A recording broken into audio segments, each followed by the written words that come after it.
Class को चलिए start करते हैं। आज का हमारा साइंस का टॉपिक है पौधों की देखभाल। पौधों की देखभाल में हम लोग ये जानेंगे कि पौधे हमारे लिए क्यों महत्वपूर्ण हैं और पौधों की देखभाल कैसे की जाती है। तो चलिए शुरू करते हैं।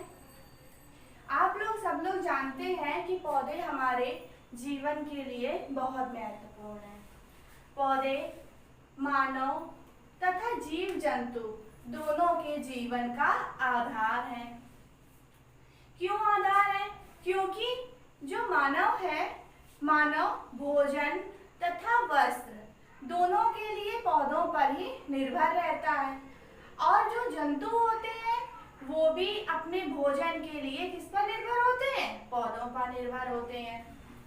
जैसे कि शाकाहारी जंतु जो होते हैं वो प्रत्यक्ष रूप से हमारे किस पे डिपेंड होते हैं? पेड़ पौधों पर डिपेंड होते हैं। और जो मांसाहारी जंतु होते हैं वो परोक्ष रूप से पेड़ पौधों पर डिपेंड होते हैं। क्यों? क्योंकि जो मांसाहारी जंतु होते हैं वो शाकाहारी जंतु को अपना भोजन बनाते हैं और जब वो उनको भोजन बनाते हैं तो जो शाकाहारी जंतु होते हैं वो किस पर डिपेंड होते हैं? हमारे पेड़ पौधों पर डिपेंड होते हैं। तो इसलिए क्या है कि जो पेड़ पौधे और जंतु दोनों हमारे किस पर डिपेंड होते हैं? मानव और जंतु हमारे दोनों किस पर डिपेंड होते हैं? पेड़ पौधों पर डिपेंड होते हैं। अब क्या है कि जो पेड़ पौधे हैं हमारे, ये हमारे लिए इसलिए भी बहुत आवश्यक है क्योंकि जो पेड़ पौधे होते हैं वो हमको क्या देते हैं? ऑक्सीजन देते हैं और हमारा जो वातावरण है उसको स्वच्छ तथा ऑक्सीजन युक्त बनाते हैं। अब ये ऑक्सीजन हमको मिलती कैसे है? जो पेड़ पौधे की जो पत्तियां होती हैं इसमें क्या होता है? क्लोरोफिल होता है। अब ये क्लोरोफिल सूर्य का प्रकाश और हमारा जल ये सब मिलकर क्या बनाते हैं? जब ये प्रकाश संश्लेषण की क्रिया करते हैं तो ये क्या बनाते हैं? भोजन बनाते हैं अपना और क्या बनाते हैं? ऑक्सीजन गैस को मुक्त करते हैं। और ये जो ऑक्सीजन गैस होती है इसको क्या करते हैं? हम लोग अपने श्वसन क्रिया में उपयोग करते हैं। और जो ऑक्सीजन गैस अगर ये पेड़ पौधे ना मुक्त करें तो क्या होगा? तो होगा ये कि जो हम लोग हैं ये हम लोग श्वसन क्रिया नहीं कर पाएंगे और जब श्वसन क्रिया नहीं कर पाएंगे तो मानव जीवित रह पाएगा? जीव जंतु जीवित रह पाएंगे? नहीं रह पाएंगे। इसलिए पेड़ पौधे हमारे जीवन के लिए बहुत आवश्यक हैं। इसलिए अब जैसे कि पेड़ पौधे हैं ये क्या करते हैं कि हमें ऑक्सीजन देते हैं और वातावरण का संतुलन बनाए रखते हैं। पेड़ पौधों की एक और खासियत है कि ये वर्षा को आकर्षित करते हैं। ये जो वर्षा होती है इसको भी क्या करते हैं? ये आकर्षित करते हैं और जो इसी से हमारा जो वातावरण है ये भी हरा भरा रहता है। ठीक, अब हम लोग ये जान गए कि जो ये पेड़ पौधे हैं ये हमारे लिए बहुत उपयोगी हैं। अब हम लोग ये जानेंगे कि जो पेड़ पौधे होते हैं इनके विकास एवं वृद्धि के लिए आवश्यक तत्व कौन कौन से होते हैं। तो सबसे पहले हमारा आता है, आवश्यक तत्व में हमारा आएगा जल। दूसरा आएगा हमारा मिट्टी और तीसरा आएगा सूर्य का प्रकाश।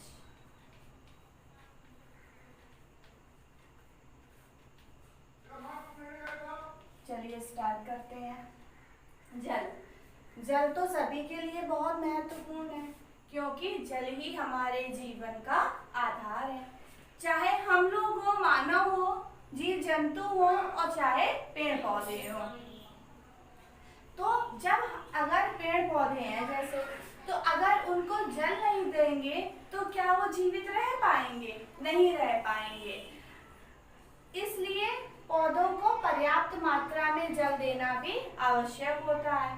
पौधे जैसे कि अगर हम लोग जल है, अगर हम पौधे की जितने कैपेसिटी है उसके अलावा हम लोग उससे ज़्यादा जल उसमें डाल देते हैं तो भी जो हमारा पौधा है वो क्या हो जाता है, नष्ट हो जाता है। इसलिए हमें पौधों को पर्याप्त मात्रा में जल देना चाहिए। अब पौधों को कितना जल देना है ये उनकी किस्म, उनकी वृद्धि एवं विकास आदि पर डिपेंड करता है। अब इसके बाद हम लोग अपना नेक्स्ट पॉइंट देखेंगे, मिट्टी। चलिए हमारा नेक्स्ट पॉइंट अब आएगा मिट्टी। मिट्टी सब पौधे के लिए सबसे ज्यादा महत्वपूर्ण अगर कुछ है तो वो क्या है, हमारी मिट्टी। मिट्टी और उसकी उर्वरा शक्ति।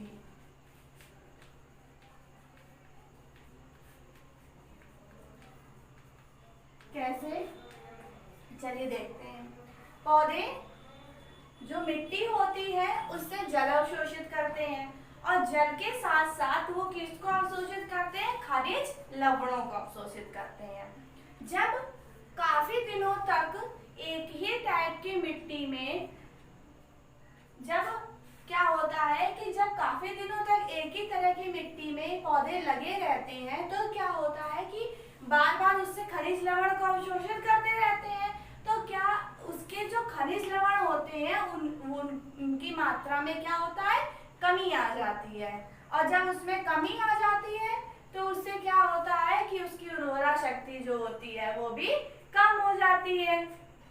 जब उर्वरा शक्ति उसकी कम हो जाती है तो जो पौधे की जो मिट्टी की जो उर्वरा शक्ति है उसको बढ़ाने के लिए हम उसमें क्या मिलाते हैं, खाद मिलाते हैं। खाद में पौधे के लिए आवश्यक सभी खनिज लवण पाए जाते हैं, इसलिए मिट्टी में खाद मिलाना समय समय पर आवश्यक होता है। ठीक, अब विभिन्न प्रकार की जैसे फसलें होती हैं तो क्या करते हैं, उनको हम लोग एक ही जगह लगाते हैं। अब उन्हें क्या होता है, खनिज लवणों की भी आवश्यकता होती है। अब जैसे इस एक खेत है हमारा, उस खेत में हमने जैसे इस बार गेहूं उगाया है, तो जो गेहूं है उसको जो जिस खनिज लवण की आवश्यकता है तो उसने क्या किया कि जो खनिज लवण उसको चाहिए था उसने मिट्टी से उसको अवशोषित कर लिया। पर लेकिन अब जब हम दोबारा से उसको लगाएंगे फिर वो वही चीज को अवशोषित करेगा। तो क्या होता है, इस तरह से मिट्टी में जो एक तरह का जो खनिज लवण है या मतलब गेहूं के लिए जो आवश्यक खनिज लवण है वो तो उसने सारा अवशोषित कर लिया। अब बाकी तो खनिज लवण उसमें बचे हुए हैं अभी, कि जैसे इस बार हमने गेहूं बोया है इसमें, तो अगली बार हम लोग कोई दूसरी फसल लगाएंगे। तो इसलिए हम लोग मिट्टी में क्या करते हैं, उसके खनिज लवणों को बनाए रखने के लिए समय समय पर क्या करते हैं, फसल को चेंज कर करके बोते रहते हैं। इसलिए क्या होता है कि जो मिट्टी के खनिज लवण है वो उसमें बराबर मात्रा में बने रहते हैं। अब इसमें एक क्वेश्चन हमारा आता है कि फसल चक्र क्या होता है, तो चलिए देख लेते हैं फसल चक्र।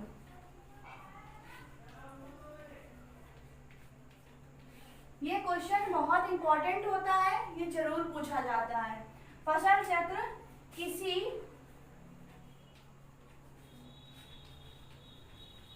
निश्चित क्षेत्र में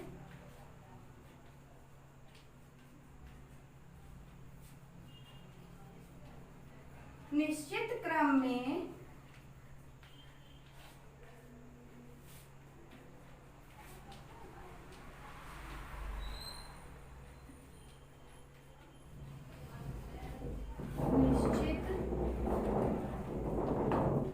समयांतराल में फसलों को बोने की प्रक्रिया फसल चक्र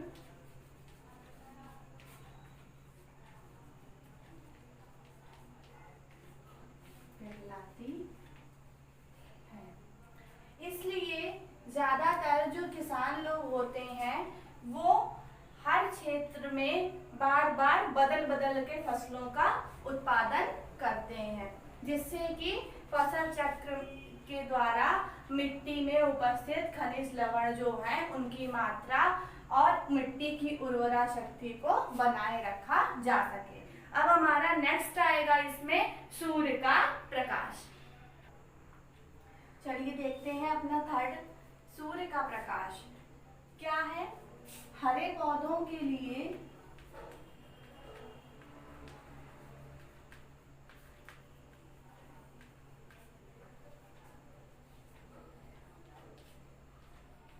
तीसरा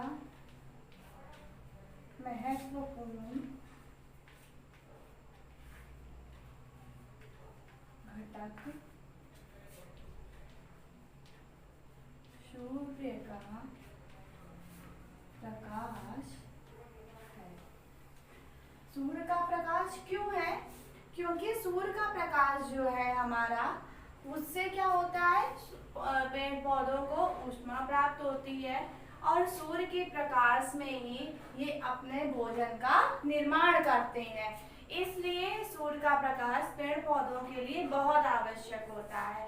अब हम लोगों ने एक चीज देखी है कि जो पौधों को जैसे कि सूर्य का प्रकाश नहीं मिल पाता है वो क्या हो जाते हैं, मुरझा जाते हैं या तो मर जाते हैं या नष्ट हो जाते हैं। इसलिए जो पौधे हम लोग अपने घरों के अंदर भी रखते हैं उनको समय समय पर क्या करना होता है, सूर्य का प्रकाश यानी कि धूप हमें दिखाने की आवश्यकता होती है। अब ये हमारे तीनों घटक हम लोगों ने पढ़ लिए हैं। इसमें थोड़ा सा अभी और देखेंगे कि जैसे कि पेड़ पौधे हैं हमारे, तो पेड़ पौधे जो होते हैं, अब हम लोग जो हैं एक व्यक्ति एक दिन में मतलब कि 24 घंटे में 500 लीटर ऑक्सीजन का उपयोग करता है। अगर हमको किसी कारणवश जैसे कि पेड़ पौधे, पहली बात तो कि पेड़ों को काटना बहुत ही गलत कार्य है, इसलिए अगर हमें किसी कारणवश एक पेड़ काटना पड़ जाए तो उसके बदले में हम लोगों को 10 पेड़ जरूर लगाने चाहिए ताकि वातावरण में ऑक्सीजन का जो संतुलन है वो बना रहे। अभी मैंने आप लोगों को बताया कि एक व्यक्ति 24 घंटे में 500 लीटर ऑक्सीजन का उपयोग करता है और एक पेड़ 24 घंटे में 50 से 60 लीटर ऑक्सीजन का ही उत्पादन कर पाता है। इसलिए हमें जितना हो सके अधिक से अधिक पेड़ लगाने चाहिए। अब हमारा नेक्स्ट इसमें आएगा पौधों का संरक्षण।